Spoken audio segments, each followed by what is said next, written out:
करना क्या चाहिए? हमारे एक्सपर्ट्स, हमारे खिलाड़ी हमारे साथ जुड़े हुए हैं। एलकेपी सिक्योरिटीज़ के रूपक डी जी, कोटक सिक्योरिटीज़ के अमोल अठावले जी और सैमको सिक्योरिटीज़ के धुपेश धमेजा जी। लेकिन रूपक डी जी, स्टॉक स्पेसिफिक बातें तो हम करेंगे ही आपसे, लेकिन मेटल एज ए स्पेस ही देखने को मिल रही है जहाँ पे स्ट्रेंथ है। आईटी, ऑटो सभी बैकफुट में। मेटल पे क्या अप्रोच है? क्या इसी के साथ जिसको बाजार रिवॉर्ड कर रहा है उसी के साथ जाना सही रहेगा? आप कैसे कर रहे हैं नेविगेट मार्केट को? जी बिल्कुल। मुझे लगता है मार्केट अभी ऐसा है कि by the demand and sell the supply.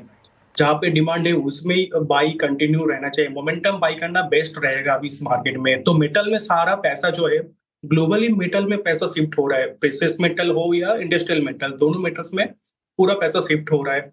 तो मुझे लगता है जब तक मोमेंटम है तब तक मोमेंटम के साथ ही रहना चाहिए। मोमेंटम जहां है उसी के साथ रहना चाहिए मार्केट में। फिलहाल यही अप्रोच होगी। चल अब पोर्टफोलियो भी स्कैन कर लेते हैं। रूपक जी का ही पोर्टफोलियो रख दीजिए स्क्रीन पर। इन्होंने क्या एक्शन लिया? क्या अभी भी नैल्को के साथ बने हुए हैं या फिर उन्होंने कर ली है प्रॉफिट बुकिंग वहां से? बजाज फाइनेंस का स्टॉप लॉस हिट हो चुका है। वहीं सिटी यूनियन, एनएमडीसी और जीएमडीसी इन्होंने कर ली है प्रॉफिट बुकिंग। अच्छी रही कॉल नैल्को की। रूपक जी, आज के लिहाज से कौन सा स्टॉक काउंटर के लिए, माफ कीजिएगा, पोर्टफोलियो के लिए? जी जी श्रेया, तो मुझे लगता है कि बैंकिंग स्पेस के स्ट्रेंथ दिख रहे हैं। जैसे कि अमोल ने कहा कि बैंकिंग स्पेस में स्ट्रेंथ दिख रहा है, तो बैंकिंग स्पेस के साथ जाना चाहूंगा। और बैंक्स में मुझे बहुत सारे बैंक्स अच्छा लग रहा है, बट मुझे लगता है सेफ बेट रहेगा एसबीआई।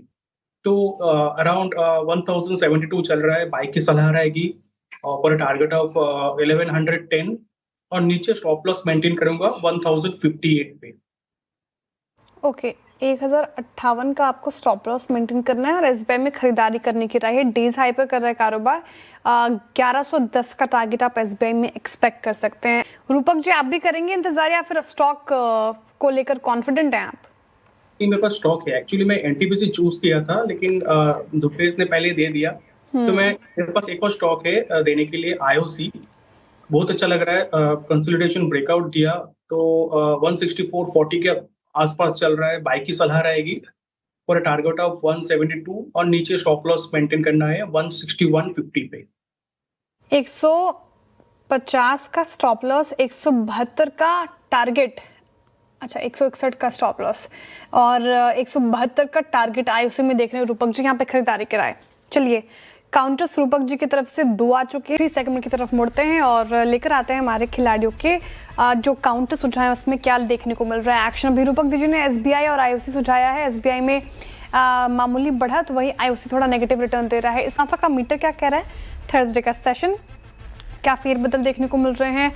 तो कड़ा मुकाबला धुपेश धमेजा जी और रूपक डी जी के बीच में 10% से ज्यादा का रिटर्न दोनों ही के पोर्टफोलियो से आता हुआ और अमोल अठावले जी का पोर्टफोलियो लगभग 1% का पॉजिटिव रिटर्न दे रहा है। फिलहाल तो ये अपडेट हमारे खिलाड़ियों के पोर्टफोलियो की। अब कोई भी फेरबदल या अपडेट उनकी तरफ से आता तो वो हम बताएंगे आपको मिड कैप मंत्रा में। और अब सीधे मुलाकात होगी आपसे कमाई का अड्डा में। आप तीनों का भी बहुत शुक्रिया हमारे साथ जुड़ने के लिए। रुक रहे छोटे से ब्रेक के लिए, लेकिन खबरों का सिलसिला जारी है। CNBC आवाज पर बने रहिए।